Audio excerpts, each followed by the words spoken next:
Dr. Ashmi, thanks a lot. You gave me time this morning and night in Washington, and I welcome you on Europedia Education. And this my interaction will be related to my recent visit to IIT Gandhinagar, where I visited your lab. I met your professor, Professor Shiva Priya ma'am, and I'll be interacting you as a student of IIT Gandhinagar, and now presently you are in Washington. You are doing your postdoctoral fellowship. So welcome to you, Dr. Ashmi. Yeah, thank you so much for having me.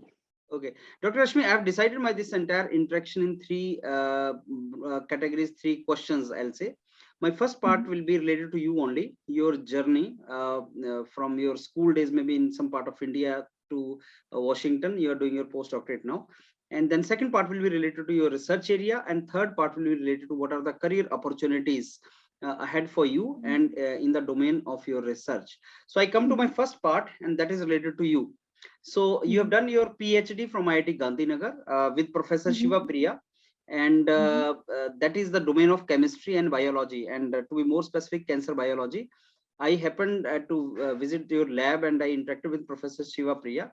And then after that, you have gone to now School of Medicine, University of Washington, for postdoctorate fellowship. So over to you, Dr. Ashmi, from school days till Washington.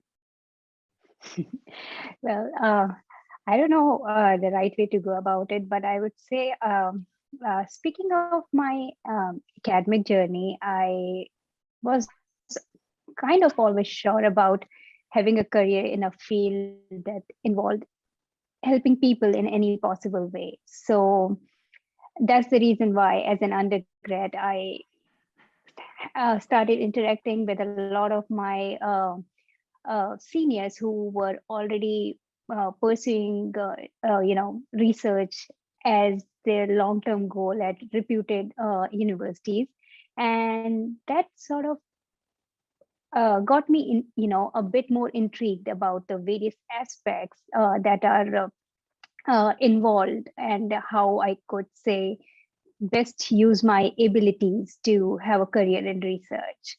So I basically started, talking to my parents about it, and started to tease the right way out to, go about this entire process. And that's when I realized that PhD was indeed my calling.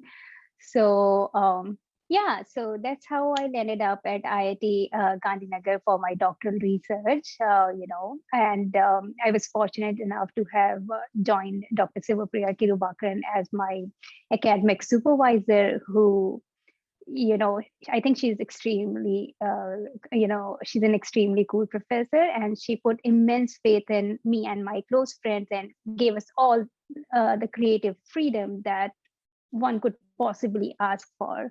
So yeah, come to think of it, it's been a great journey, and that's how I am here pursuing my postdoctoral research at University of Washington. So yeah, that's it. Okay, so let me put the same question a little more differently, Dr. Ashmi.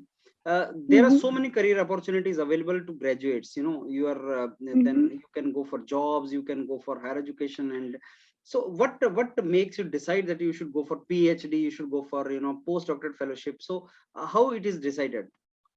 I think I can't really speak for other people, but to each his own. It's always about what gets you excited, what basically m- makes you feel like, okay, this is what I am in.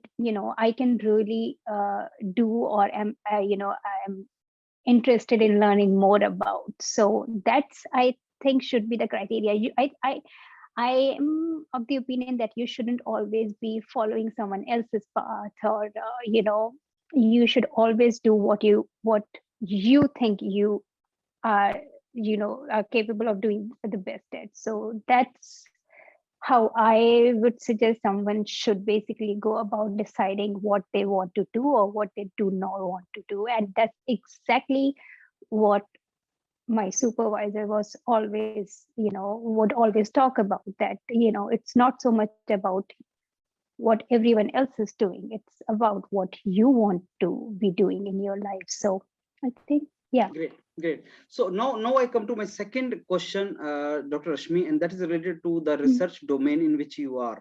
So please tell very clearly in which area of research you are. What are the applications of that area, as far as the real world problems are concerned or industrial issues are concerned. And Mm-hmm. if someone is interested to pursue research in that direction, how he or she should pursue forward.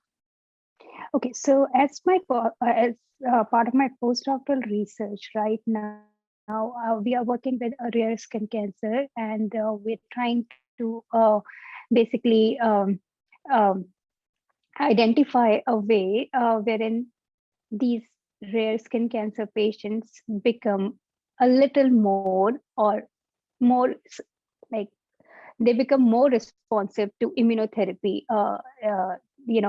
that they stopped responding to after a certain phase of showing, say, good amount of response. Um, so my role here is to basically integrate another aspect that is called DNA damage response pathway, to basically integrate DNA damage response pathway inhibition into this area of research and make these immunotherapy resistant patients more responsive to the treatment and increase their overall survival. So yes, so that's what I'm doing. I'm working with a team of clinicians, uh, and we are constantly talking about various ways to basically help these patients so that they don't show as many side effects after being subjected to a combination of, say, this DNA damage response inhibitor and immunotherapy. So, yes. Yes.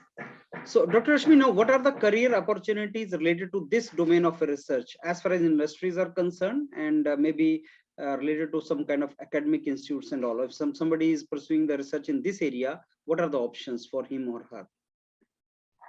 I think there are multiple opportunities available, and um, uh, immunotherapy has become, um,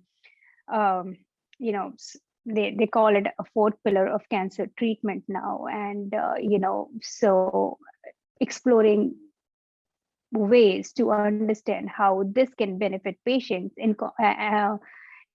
while also exploring other ways to basically help potentiate its effects, such as using these DNA damage response inhibitors. I'm sorry, this is a jargon, but that's how it goes. But yes, this is a really exciting, a really exciting approach that many people are starting to take note of, and yeah, it has. I think it's got a great future in terms of increasing the overall survival of a number of patients who basically are in need of some novel uh, treatment strategies that could significantly help their quality of life. So I think yeah, there is good scope Okay, here. so Dr. Yeah. Rashmi, now let me ask you this way: why PDF? Why people should go after PhD to postdoctorate fellowship?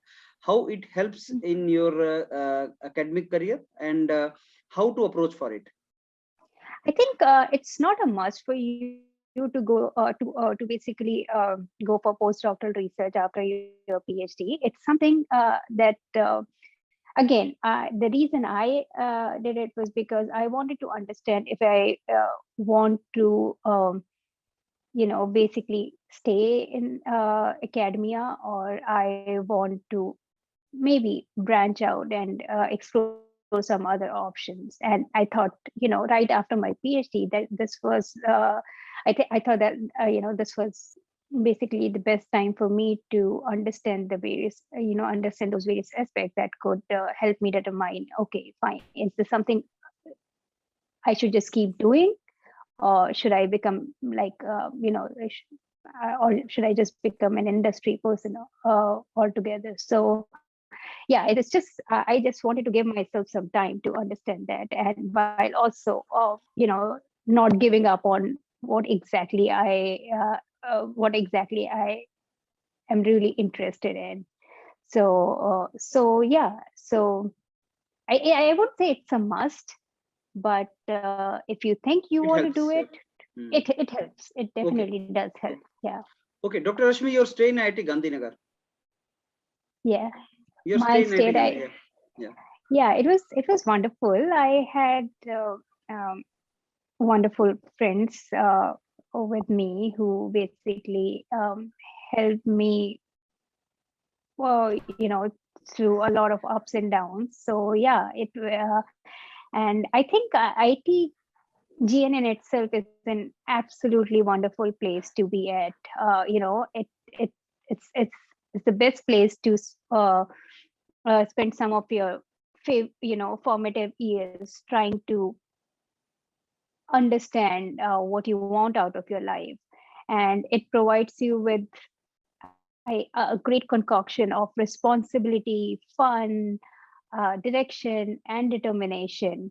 So personally speaking, I think it gave me just the right amount of confidence to believe in myself and pursue my dreams. Yeah. Great. So provided you great platform, and on the basis of that platform, now you're exploring your research areas and research career ahead. My last Yeah. question to you, Dr. Rashmi, is related to you. And what are Hmm. the opportunities ahead, planning ahead, if you have made any after postdoctorate? I think I haven't made any uh, big plans so far, and I also don't think I have really, I have really achieved anything significant so far. My journey has just begun, and I think there's a lot for me to learn. I need to learn. I still keep learning, and that's what I love doing. So I remain quite excited about how it's gonna unravel for me in years to come. So yeah, that's it. I just follow my heart and give it all I've got. Yeah. So I think that brings us to an end of this wonderful session, Dr. Rashmi. Hmm. And kind of inputs which have come from your side will be very, very significant for many over there. And Hmm. the kind of research work you just explained, and that may provide guidelines to many researchers back home. Many of them may be willing to join Professor Shiva Priya's lab, because that lab I have seen is a wonderful research work going on from there, and wonderful researchers like you are coming up from there. So wish you all the very best for your academic journey ahead, and thanks a lot for this time, Dr. Ashmi. Thank you so much.